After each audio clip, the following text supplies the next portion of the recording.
Hello, this is traveller Alif once again. আমি একজন ভ্রমণপ্রেমী হিসেবে বাংলাদেশের টেক্সটাইল অ্যান্ড গার্মেন্টস ইন্ডাস্ট্রি এক্সপোতে ঘুরতে গিয়েছিলাম। ঢাকার চায়না ফ্রেন্ডশিপ কনভেনশন সেন্টারে অনুষ্ঠিত এই এক্সপো যেন এক নতুন বিশ্বের দরজা খুলে দিল।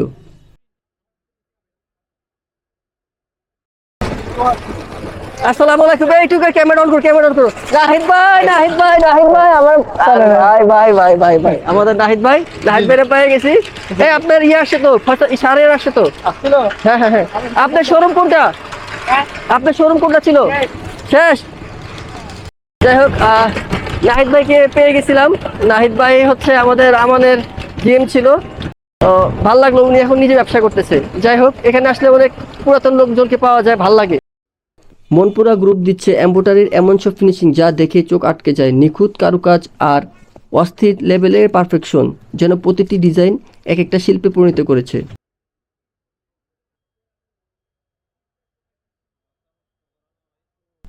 চাইনিজরা বরাবরের মতো মার্কেটিং এর জন্য অত্যাধুনিক সোয়াজ ডিসপ্লে করছে। আধুনিকতার ছোঁয়ায় এই প্রদর্শনী দিচ্ছে গুণগত মানের নিশ্চয়তা এবং ব্র্যান্ডের ইমেজ নতুন যাত্রা। আর আমি চাই চাইনিজরা বাংলাদেশের সাথে ব্যবসা করে আরও সফল হোক, যাতে ভারতীয়দের আগ্রাসনে কিছুটা চাপ কমে যায়। ফ্যাক্টরি তাদের মেশিন নিয়ে এসেছে এই মেলায়। সবচেয়ে মজার বিষয় হলো মেলার মধ্যেও তাদের প্রোডাকশন চলছিল।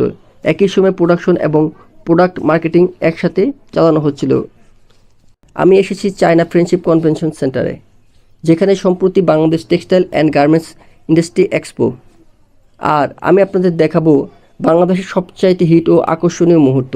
দেখলেই বোঝা যাবে বাংলাদেশের টেক্সটাইল এখন ইন্টারন্যাশনাল স্ট্যান্ডার্ডে রক করছে। স্টল মালিকরা বলেছেন, এটা আমাদের জন্য সুবর্ণ সুযোগ আন্তর্জাতিক ক্লায়েন্টের সাথে সরাসরি যোগাযোগ করার জন্য।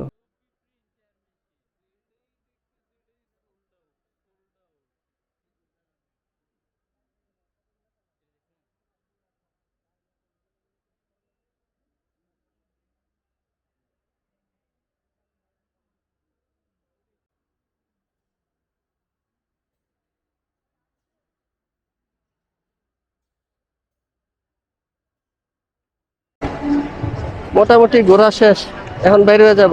আজকের মতো শেষ, সবাইকে গুড বাই। এখন আমরা এখান থেকে চলে যাব কোথায় আলিফ ভাই বলেন? অবশ্যই নীলা মার্কেটে যাবো, আজ খাবো। অবশ্যই দেখা হবে ইনশাল্লাহ অন্য কোথাও, অন্য এক্সিবিশনে। আমিও তুমি কই যাইবা? আমিও আছি আলিফ ভাইয়ের সাথে। আমরা নীলা মার্কেট যাবো, যাইবা? ইয়েস। ওকে।